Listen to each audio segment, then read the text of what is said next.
The phone rang during my lunch break. Unknown number, but I answered anyway. Hello? Silence. Then muffled voices in the background. I was about to hang up when I heard my mother's voice, crystal clear. I just don't understand why he had to pick such a ridiculous career. Teaching art. It's embarrassing. My hand froze on the phone. That was definitely my mom. And she was talking about me. At least he finally moved out, my father's voice chimed in. 32 years old? Living in our basement like some kind of failure? I couldn't look my golf buddies in the eye? I pulled the phone away from my ear, stared at it, then slowly brought it back. This had to be a mistake, a butt dial or something. But I couldn't hang up. Remember when he dated that lawyer? My sister Amanda's voice now. The same sister who'd called me last week to tell me how proud she was of my new gallery showing. I told all my friends he was going to propose. Then she dumped him because he had no ambition. I've never been so humiliated. My chest tightened. I sat down heavily in my classroom, grateful my students were at lunch. The gallery thing is just sad, Amanda continued. Showing his little paintings to 12 people in some strip mall. Meanwhile, I'm closing million-dollar deals. Mom, you must be mortified when your friends ask about him. I tell them he's finding himself, my mother said, and they all laughed. At 32? It's pathetic. Should we even invite him to Thanksgiving? My father asked. He just sits there, doesn't contribute to conversations. And he always brings that cheap wine. We have to invite him, my mother sighed. What would people think? But honestly, sometimes I wish he'd just make an excuse not to come. I looked at the phone screen. The call had been going for 4 minutes. This wasn't a quick comment or a momentary frustration. This was a whole conversation about what a disappointment I was. Remember his college graduation? Amanda laughed. He got that art degree, and Dad literally said, "What a waste of money," right there in the parking lot. I thought he was joking. I wasn't joking, my father said flatly. $70,000 for him to paint pictures nobody wants. Your brother graduated with honors in business. Your sister's a surgeon. And then there's him. My brother. My sister. They always said, your brother and sister, when talking about them to me like I wasn't really part of the same family. He's always been the weird one, my mother added. Even as a child. While other kids played sports, he was drawing in notebooks. I took him to so many specialists, thinking something was wrong with him. Something is wrong with him, my father muttered. He's lazy. That's what's wrong. Not lazy, Amanda corrected. Just lacking. In every way that matters. Financially, socially, professionally. I mean, he doesn't even own a car at 32. I did own a car, a 2008 Honda that ran fine but apparently wasn't nice enough to mention. And he's still single, my mother said. All my friends' sons are married with children. I have to listen to them talk about grandchildren while my oldest son can't even maintain a relationship. Because he has nothing to offer, my father said. What woman wants a broke artist who lives like a college student? I lived in a modest apartment, not a basement anymore, but I guess that detail didn't matter. Sometimes I wonder if we failed him somehow, my mother mused. Like, should we have been harder on him? Forced him into a real career? We tried, my father said. God knows we tried, but you can't help someone who doesn't want to be helped. I realized I was crying. Silent tears running down my face as I listened to my family dissect every inadequacy they saw in me. The worst part is, he thinks he's happy, Amanda said. Like, He actually believes his life is fulfilling, teaching teenagers who don't care and painting pictures that don't sell. He has no idea how much he's thrown away. Delusion is a powerful thing, my father agreed. Should someone talk to him? My mother asked. Try to get him to see reality? Maybe go back to school for something useful? We've tried, Amanda said. He just gets defensive. Acts like we're attacking him when we're trying to help. Were they? Is that what all those concerned conversations had been? Attacks disguised as help? I give up, my father said. He's an adult. If he wants to waste his life, that's his choice. I just wish he'd do it somewhere else, so I don't have to explain him to people. There was a pause. Then Amanda spoke, her voice closer now, clearer. Oh my God. What? My mother asked. My phone, I think I called him. I think this whole conversation. Silence. Complete, horrible silence. How long? My father asked quietly. 6 minutes. The call's been active for 6 minutes. More silence. I could hear someone breathing heavily, probably Amanda panicking. Well, my father finally said, maybe it's better this way. Maybe he needed to hear the truth. I hung up. My phone immediately started ringing. Amanda. I declined. It rang again. My mother. Declined. Then my father. Declined. Text messages started flooding in. Amanda. Please answer. It wasn't what it sounded like. Mom. Sweetheart, we need to talk. There's context you're missing. Amanda. I'm so sorry. I didn't mean any of it. I was just venting. Dad. Call me back. Now. I turned my phone off and sat in my empty classroom, surrounded by my students' artwork on the walls. Paintings and drawings they'd made, things they'd created with joy and pride, things I'd taught them to make. For 6 years, I'd been teaching high school art. For 6 years, I'd been helping kids find their voice through creativity. I had a small studio apartment I loved, filled with my own paintings. I had friends, hobbies, a life that felt meaningful.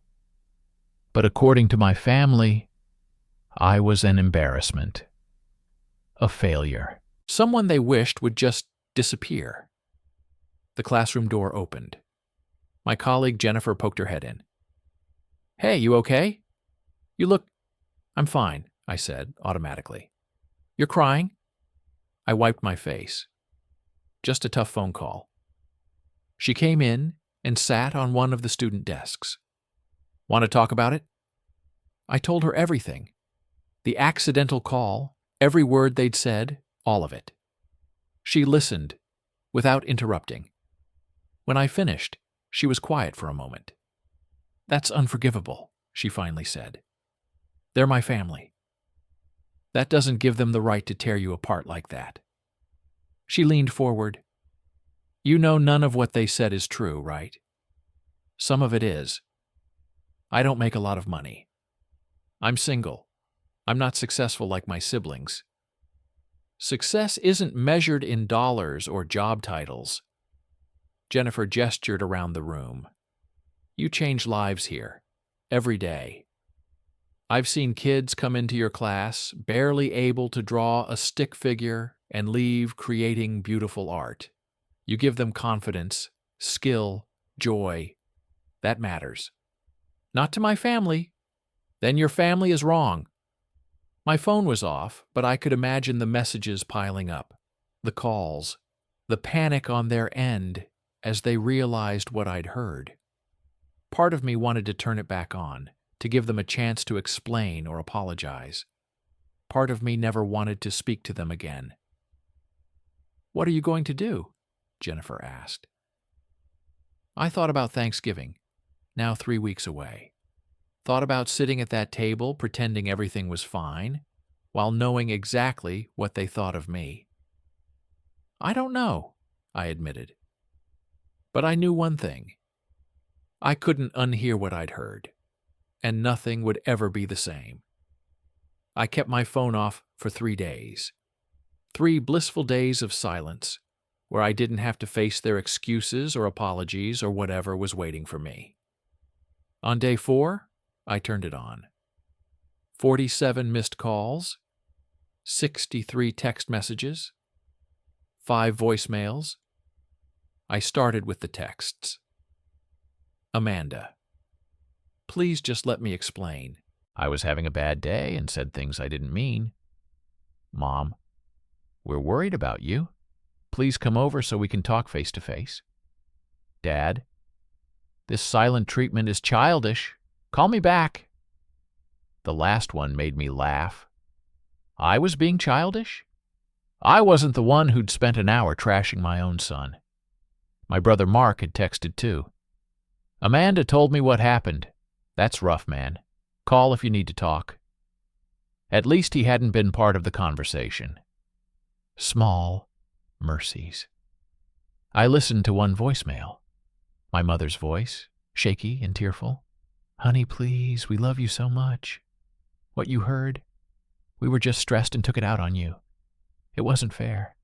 Please call us back. We miss you. I deleted it. Jennifer invited me to her family's Thanksgiving. My parents always make too much food anyway, she said. And they're genuinely nice people. No backhanded compliments, I promise. I'll think about it. But I already knew I wasn't going to my parents' house. I couldn't sit at that table and pretend. 2 weeks before Thanksgiving, my mother showed up at my apartment. I saw her car through the window and considered not answering. But she'd just keep coming back. Hi, Mom. Oh, thank God. She rushed in and tried to hug me. I stepped back, her face crumpled. Please, let me apologize. Okay, apologize. She sat on my couch, looking around my apartment like she'd never seen it before. Maybe she was actually seeing it for the first time instead of whatever disappointment she'd imagined. What you heard, it was horrible, unforgivable. I was having a bad day. Your father was stressed about work. And Amanda was... Don't, I interrupted. Don't make excuses. You said what you said. You meant it. We didn't mean it. Not really. Parents complain sometimes. It doesn't mean we don't love you. You said you wish I'd make an excuse not to come to Thanksgiving. You called me an embarrassment. You said Dad can't look his golf buddies in the eye because of me. She flinched. It sounds worse when you say it back. It was worse. It was an hour of you all agreeing about what a failure I am. You're not a failure. Then why did you say I was? Why did all of you agree that I'm lazy, lacking, pathetic? My voice rose despite myself. Why did you laugh about it? We were wrong, completely wrong. Tears rolled down her face. You have to understand, sometimes when we're together we feed off each other's negativity. It's toxic. I know that. But it doesn't represent how we really feel. Doesn't it, though? When you're alone with Dad and Amanda, with no one to perform for, that's who you really are. That's what you really think. No. When we're with you, that's who we really are. This loving family who's proud of you. Were you acting then, or are you acting now? She couldn't answer that. I need you to leave, I said quietly. Please come to Thanksgiving. We'll make it right. I'm not coming. Where will you go? Anywhere else. She stood, wiping her eyes. I'm sorry, I'm so sorry. Please forgive us. After she left, I sat in the silence of my apartment. Part of me did want to forgive them. They were my family. But every time I thought about it, I heard their voices, heard them laughing, heard my father say he wished I'd waste my life somewhere else. Amanda came next, showing up at my school during my planning period. You can't avoid us forever, she said. Watch me. I'm sorry, truly. What I said was cruel and wrong. She sat across from me. But you have to admit, we've always been worried about you. Worried or ashamed? Both, maybe. You chose such a hard path. Teaching doesn't pay well, art doesn't sell. We just want you to have security. I have security. I have a job I love, enough money to pay my bills, a life that makes me happy. But don't you want more? More what? More money? A bigger car? A job that impresses your friends? I shook my head. I'm happy, Amanda, or I was until I found out my own family thinks I'm worthless. We don't think you're worthless. You said I'm lacking in every way that matters. Financially, socially, professionally. Those were your exact words. She looked down. I was comparing you to my life, my standards. That wasn't fair. No, it wasn't. So what now? You just cut us all off? I don't know yet. But I know I'm not coming to Thanksgiving. I'm not going to sit there and wonder what you're all really thinking. We'll be thinking we're grateful you're there. Will you? Or will you be thinking about how to explain me to whoever you've invited to impress? She stood up. You're being stubborn. I'm being honest. Maybe you should try it sometime. After she left, I felt exhausted. This wasn't who I wanted to be, angry, bitter, cutting off my family. But I couldn't pretend I hadn't heard what I'd heard. My father called that night. I answered finally. Son, Dad, your mother says you're not coming to Thanksgiving. That's right. This is ridiculous. So we said some things we shouldn't have. People do that. For an hour? All of you? About one person? He sighed. What do you want me to say? I want you to say you're proud of me. I want you to mean it. Silence. See? I said. You can't even lie about it. It's not that simple. It's exactly that simple. Either you're proud of your son, or you're ashamed of him. There's no middle ground. I want to be proud of you. But you make it hard. You chose a path that guarantees struggle, that guarantees you'll never have what your siblings have. What do they have that I don't? Money, status, stability. I have stability. What I don't have is a family that respects me. We respect— No, you don't. You think I'm a joke, an embarrassment. Someone you have to explain or apologize for. I took a breath. And I'm done letting you make me feel small. So that's it? One mistake and you're done with us? One mistake would be one comment. This was a conversation. A long one, where all of you agreed that I'm a failure. You're being dramatic. And you're being honest for once. Maybe we should both keep doing that. I hung up. Jennifer found me in my classroom after school, staring at a blank canvas. Still coming to Thanksgiving? She asked. Yeah, thanks for the invite. Good. My mom's excited to meet you. I told her about your work. What did you say? That you're talented, dedicated, and one of the best teachers I know. She smiled. Also that you're going through some family stuff and could use friendly faces. Thanks. For what it's worth, I think your family is idiots. I laughed, despite myself. They're not idiots. They're just disappointed in who I turned out to be. Then they're disappointed in someone amazing. Their loss. Maybe she was right. Maybe it was their loss. But it was mine too. Thanksgiving came. I spent the morning in my apartment painting. It was easier to lose myself in colors and brushstrokes than think about where I wasn't going. My phone buzzed around 10 a.m. A family photo in the group chat. Mom, Dad, Amanda, Mark, and his wife all smiling at the camera. The message read, "Missing one. Hope you change your mind." I didn't respond. Jennifer picked me up at noon.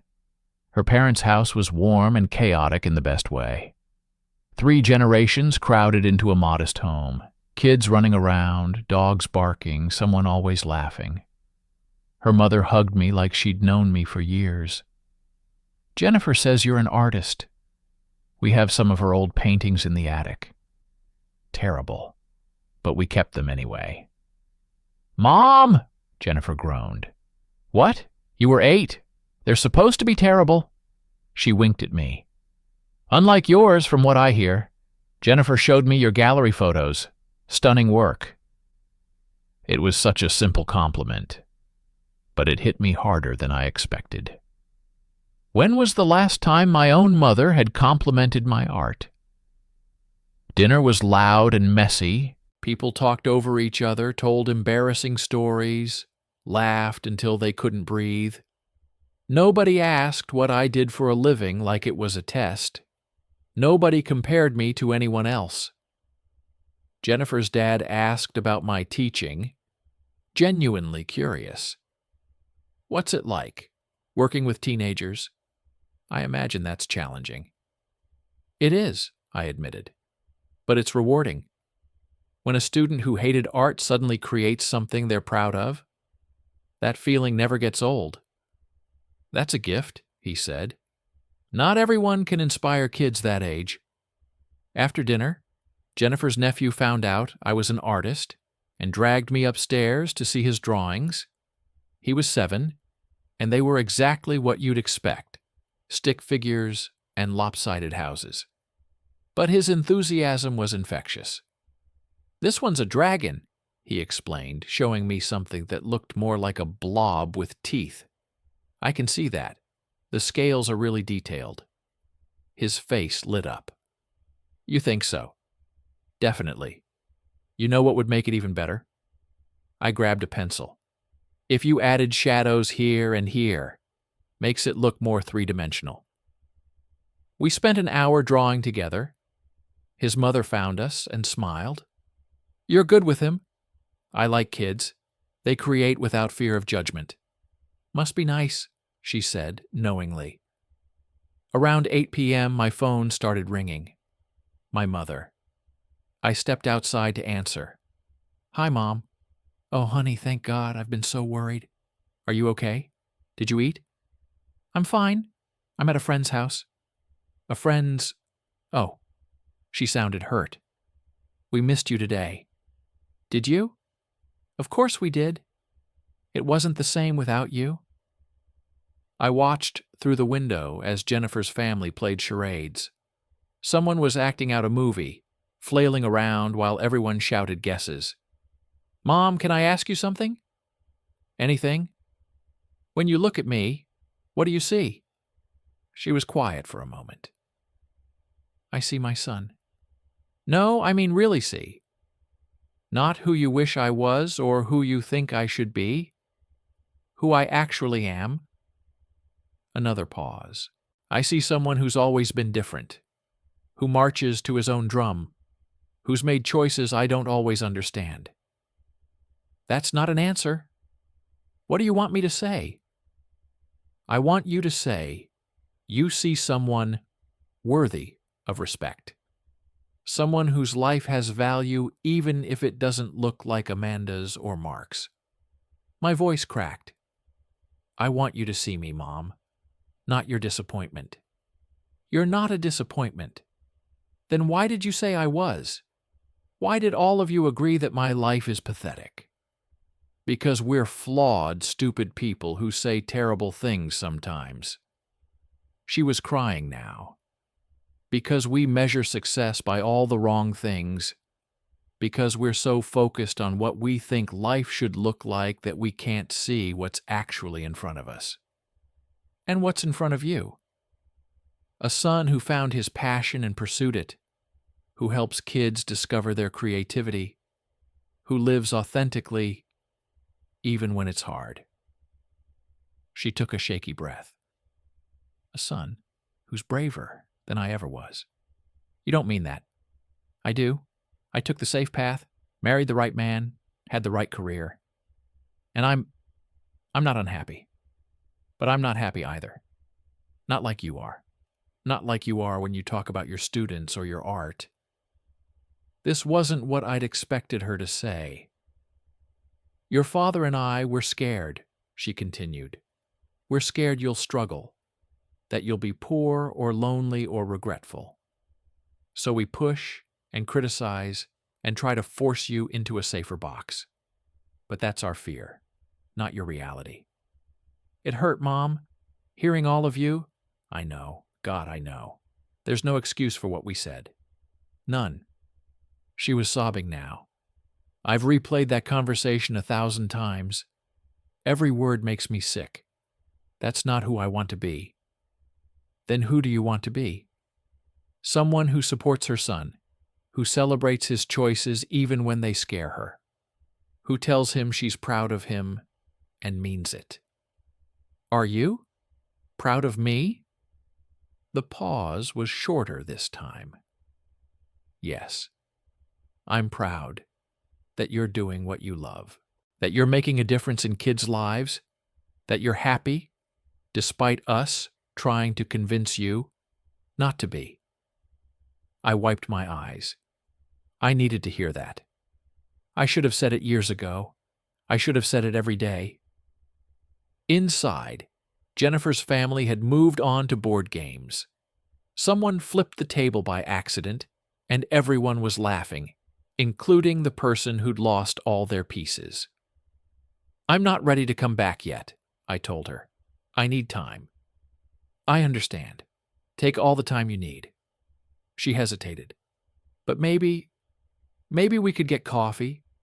Just you and me. I want to do better, be better. I just need you to teach me how. I don't know, Mom. Please, I'm not asking for forgiveness. I know that takes time. I'm just asking for a chance. I thought about Jennifer's nephew, showing me his dragon drawing with such pride. Thought about my mother at 7 years old, before life taught her to value the wrong things.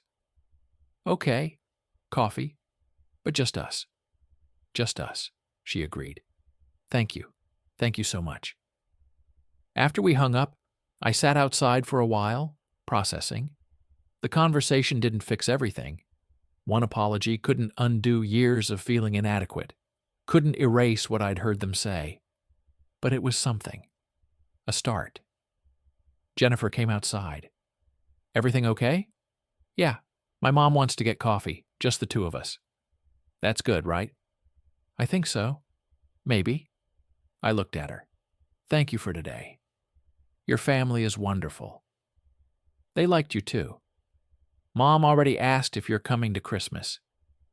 She sat beside me. You don't have to have everything figured out tonight. With your family, I mean. It's okay to take it slow. I keep going back and forth. 1 minute I want to forgive them. The next I'm angry all over again. Both can be true. You can love them and be hurt by them. You can want a relationship and need distance. It's not all or nothing. Inside, someone shouted, "Uno!" and everyone groaned. Your family doesn't know what they're missing, Jennifer said. But that's their problem, not yours. You're exactly who you're supposed to be. I wanted to believe that. Some days I did. Other days I heard my father's voice saying I was a waste, my sister laughing about my little paintings, my mother wishing I'd stay away. But tonight, sitting outside a stranger's house where I'd been welcomed without conditions, I let myself believe it. Just for tonight I was enough. I met my mother for coffee 3 days later. She was already there when I arrived, sitting in a corner booth, looking nervous. "Hi," she said, standing awkwardly like she wasn't sure if she should hug me. "Hi, Mom." We sat, ordered coffee. The silence stretched between us. "I don't know where to start," she finally said. "Neither do I." She pulled out her phone and showed me a photo. It was one of my paintings from the gallery. A sunset over the city, all oranges and purples bleeding together. I bought this, she said. The day after you heard us. I went to your gallery and bought it. I stared at the photo. Why? Because I'd never actually been to one of your showings. Not really been there. I'd show up, say hello, and leave. I never actually looked at your work. She zoomed in on the painting. This one made me cry. It's beautiful. You're talented. Really, genuinely talented. You never said that before. I know. I was so busy being worried about practical things, money, stability, status, that I forgot to just see you. She put her phone away. I talked to a therapist after Thanksgiving. She helped me understand some things about myself. Like what?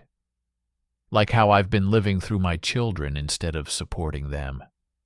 Like how I measure worth by external validation instead of internal fulfillment. She wrapped her hands around her coffee cup. Like how I've been a terrible mother to you. You're not terrible. I am. Was. I don't know. She looked up at me, eyes red. I compared you to your siblings constantly. I dismissed your passion as a hobby. I made you feel small because your dreams weren't what I wanted for you. Yeah, I said, quietly. You did. I can't take it back. God, I wish I could. But I can't. She reached across the table, stopped short of touching my hand. But I can try to do better, if you'll let me. What does better look like? I don't know exactly. But maybe it starts with me actually asking about your life instead of judging it. Learning about your art instead of dismissing it. Showing up for you the way you've always shown up for us. I thought about all the family dinners I'd attended, all the holidays where I'd smiled through their backhanded comments, all the times I'd pretended their disappointment didn't cut deep. It's going to take time, I said. I can't just forget what I heard. I know. I don't expect you to. She finally took my hand. But can we try? Please? Over the next few weeks, my mother actually tried. She texted me articles about art, came to my classroom to see my students' work, asked real questions about my teaching instead of hinting that I should do something else. My father took longer. He called 2 weeks before Christmas. Your mother says you two have been talking. We have coffee sometimes, yeah. She thinks I should apologize. She's right, he sighed. I'm not good at this. Feelings and apologies. Never have been. I know. But I am sorry. What I said was cruel. You didn't deserve it. It wasn't the world's best apology, but it was something.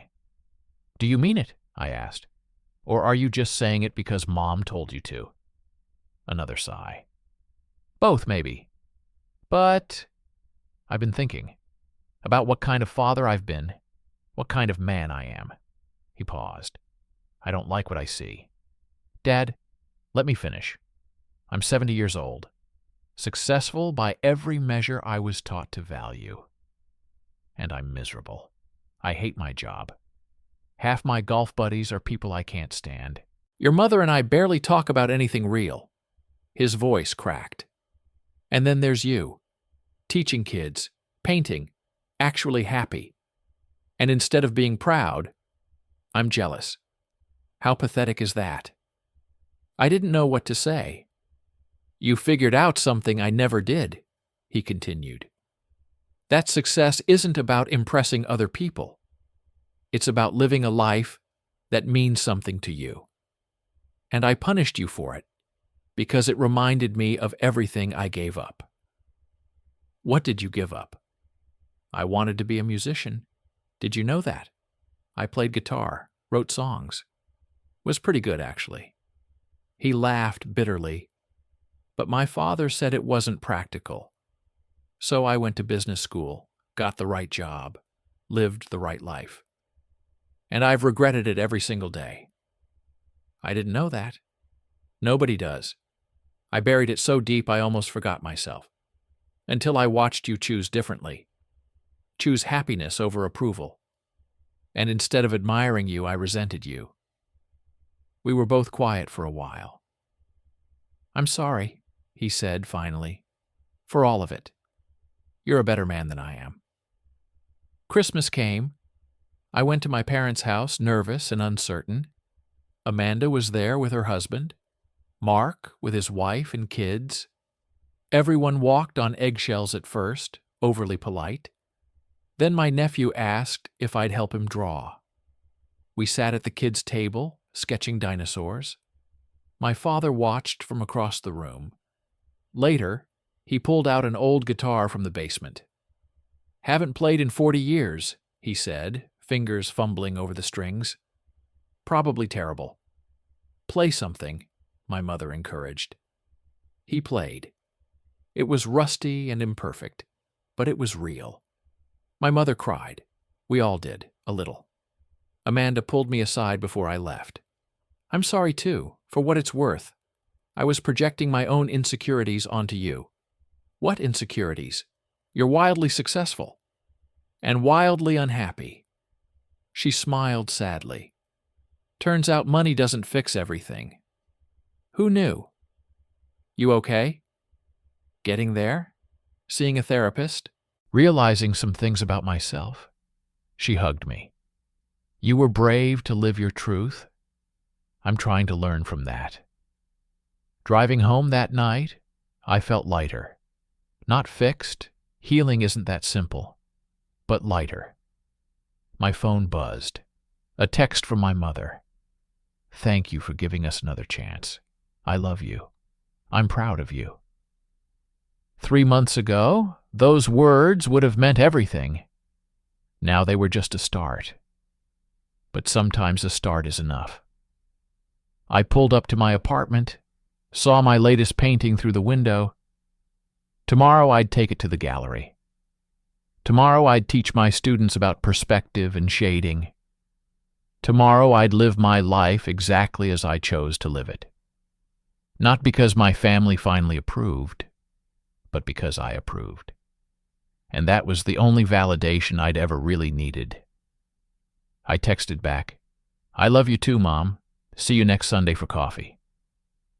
Small steps. That's how healing works. Small steps toward forgiveness, understanding, and maybe eventually, peace. My family would never be perfect. Neither would I. But we were trying. And for now, that was enough.